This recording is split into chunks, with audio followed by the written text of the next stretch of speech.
These are the notes that open what is perhaps Aaron Copland's most famous work. In fact, these opening 3 notes are so famous that they are inscribed in a stone leading to Copland's bust in the Formal Gardens at Tanglewood, and Leonard Bernstein once called the piece, quote, "the world's leading hit tune." In 1942, conductor Eugene Goossens of the Cincinnati Symphony decided to do his part in the war effort by commissioning 18 American composers to write fanfares for the orchestra to perform. The most famous of these fanfares by far is Copland's Fanfare for the Common Man, premiered by Goossens and the orchestra in March 1943. Although other titles were considered for the work, including Fanfare for the Spirit of Democracy and Fanfare for 4 Freedoms, Copland settled on the Common Man title as a way of, quote, honoring the common man at income tax time. Income taxes at the time were filed on March 15th. Copland also felt that the common man was deserving of a fanfare because, quote, it seemed to me that if the fighting French got a fanfare, so should the common man, since, after all, it was he who was doing the dirty work in the war.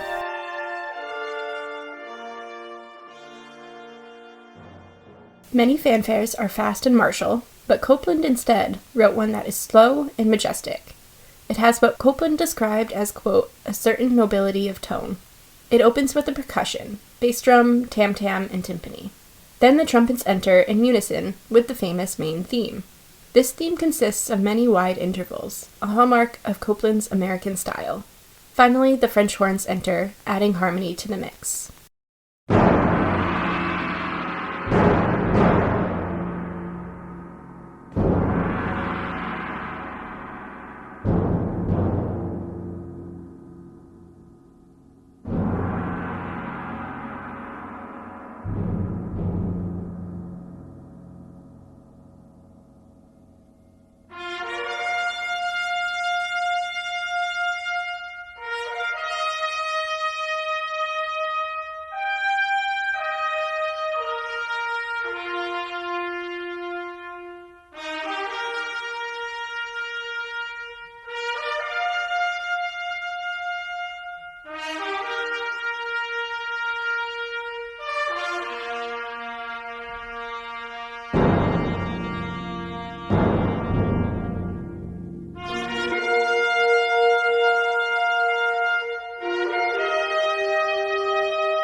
This theme is among the most recognizable melodies, and Copland even quotes it in his 3rd symphony.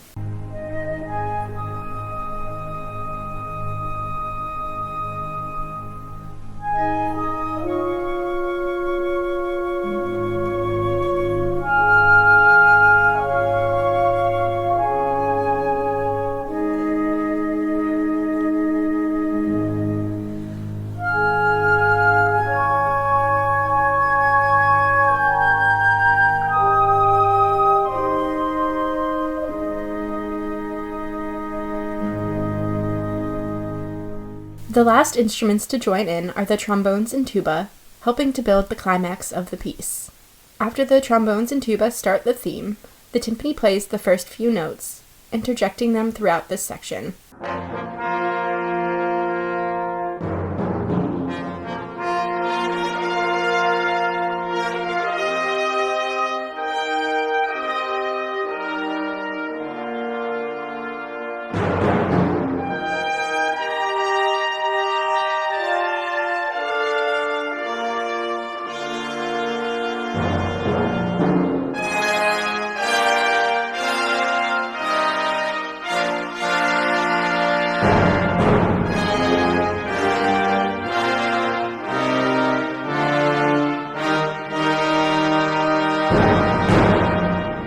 Finally, the brass plays the theme in imitation. It is in this final section that Copland develops the theme the most. Bichordal harmonies and interesting rhythms give the fanfare a more contemporary feel.